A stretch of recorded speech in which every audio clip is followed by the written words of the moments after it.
25 से 30 फिर से नीतीश। एनडीए में शामिल सभी पांचों दलों के शीर्ष नेताओं के बीच यह चर्चा चल रही। एनडीए में प्रेशर नाम का चीज नहीं। नमस्कार, आप देख रहे हैं द वाइब्रेंट न्यूज और आपके साथ मैं हूं निधि सिंह। देखिए, बिहार में बस चंद महीने ही बचे हैं। बिहार में विधानसभा चुनाव की जोरों शोरों से तैयारियां हो गई है, लेकिन चिराग पासवान कहीं ना कहीं प्रेशर पॉलिटिक्स अब खेल रहे हैं। जी हाँ, चिराग पासवान कहीं ना कहीं एनडीए पर प्रेशर बना रहे हैं और सीट शेयरिंग को लेकर भी हो सकता है चिराग पासवान नाराज हो। विपक्ष भी लगातार हमलावर है कि अब चिराग पासवान जो है एनडीए से नाराज हो गए हैं। सीधे तौर पे जुड़ेंगे अरविंद निषाद जी बातचीत के लिए है। बहुत शुक्रिया सर बातचीत के लिए। बहुत बहुत धन्यवाद सर, चिराग पासवान क्या प्रेशर पॉलिटिक्स खेल रहे हैं? आप लोगों पर प्रेशर बना रहे हैं सीट शेयरिंग को लेकर? क्या उनको आप लोग इतनी सीट दे रहे हैं कि वो नाखुश नजर आ रहे हैं? नहीं, ये मीडिया के हलकों में और मीडिया गॉसिप के लिए इस प्रकार की बातें हो रही हैं। नहीं, पोस्टर वार भी कई जगह देखा गया है नहीं, कि उनको भावी मुख्यमंत्री के रूप में देखा जाएगा। स्वाभाविक तौर पर उनके पार्टी के लोग वो पोस्टर लगा रहे हैं, तो उनकी पार्टी के लोग उनको कहेंगे नहीं कि हमारे नेता इस पद पर जाएं।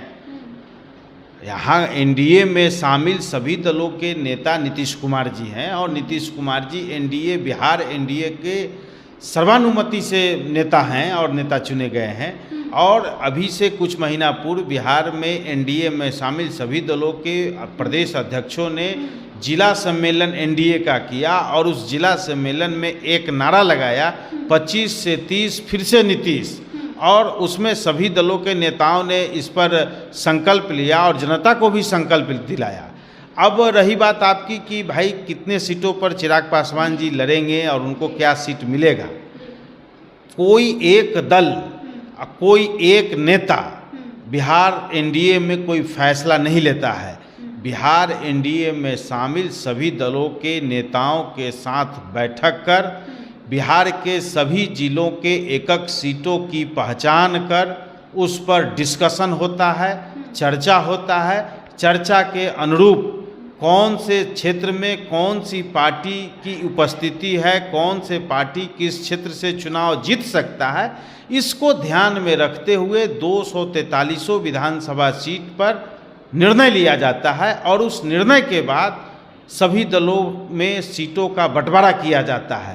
तो एनडीए में शामिल सभी पांचों दलों के शीर्ष नेताओं के बीच यह चर्चा चल रही है और जब अंतिम कोई फैसला होगा तो उस फैसले के बाद मीडिया के साथियों को, आप लोगों को बताया जाएगा कि बिहार एनडीए में शामिल पांचों दलों में जेडीयू कितने सीटों पर लड़ेगी, बीजेपी कितने सीटों पर लड़ेगी, लोजपा रामविलास कितने सीटों पर लड़ेगी, हम पार्टी कितने सीटों पर लड़ेगी और रालोमो कितने सीटों पर लड़ेगी।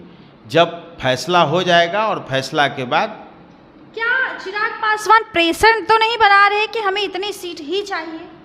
नहीं, देखिए, एनडीए में प्रेशर नाम का चीज़ नहीं होता है। हाँ। एनडीए में आपसी समन्वय, समझौता, विश्वास, एकता और मिशन के साथ काम होता है। जो मिशन हमारा है कि 25 से 30 फिर से नीतीश, हम इसी मिशन के तहत हम काम करते हैं। और दूसरा अन्य विषय हमारे एनडीए में कोई इस तरह के विषय नहीं है।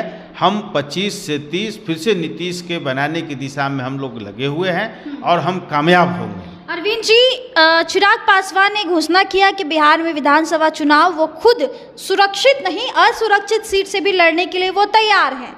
क्या लगता है कि इस बार एकदम से भारी पड़ सकते हैं चिराग पासवान, क्योंकि असुरक्षित सीट से भी जीतने का दावा? देखिए, स्वतंत्र देश में कोई भी स्वतंत्र नागरिक किसी भी सीट से चुनाव लड़ सकता है।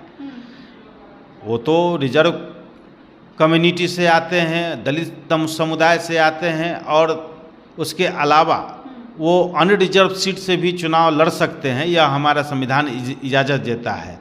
बिहार के मुजफ्फरपुर जिला के कांटी विधानसभा क्षेत्र से जनता दल यू के माननीय विधायक श्री अशोक चौधरी, जो दलित कम्युनिटी से आते हैं, वे सामान्य क्षेत्र से चुनाव जीतकर अभी एमएलए हैं। तो ये कोई नई बात और पहली बात है नहीं कि चिराग पासवान जी जो चुनाव सामान्य सीट से लड़ने की घोषणा उनकी पार्टी के नेता कर रहे हैं, तो वर्तमान में तो एमएलए अशोक चौधरी जी हैं बिहार विधानसभा में, जो कांटी सामान्य सीट है उससे जीत करके आए हुए हैं और एमएलए हैं। स्वाभाविक तौर पर उनकी पार्टी का वो फैसला है, तो कोई भी आदमी कहीं से भी चुनाव लड़ सकता है एनडीए में। तो आपने सुना था वो बयान ज़रूर कि जहां चिराग पासवान कहते नजर आ रहे कि बिहार विधानसभा चुनाव में हम सुरक्षित नहीं असुरक्षित सीटों पर भी चुनाव लड़ने की तैयारी करेंगे और बिहार की जनता जो है बिहार फर्स्ट और बिहारी फर्स्ट के मिशन से आगे बढ़ती हुई नजर आ रही है। लेकिन देखना काफ़ी लाजमी होगा, क्या इस बीच चिराग पासवान प्रेशर पॉलिटिक्स तो बना ही रहे हैं, लेकिन आने वाले दिनों में चिराग पासवान का अगला कदम क्या होगा वो भी हम आपको चैनल के माध्यम से ज़रूर दिखाएंगे। फिलहाल हमारे चैनल पर यदि नए हैं तो शेयर ज़रूर कीजिएगा खबरों को और चैनल को सब्सक्राइब ज़रूर कर लीजिएगा। बहुत बहुत शुक्रिया।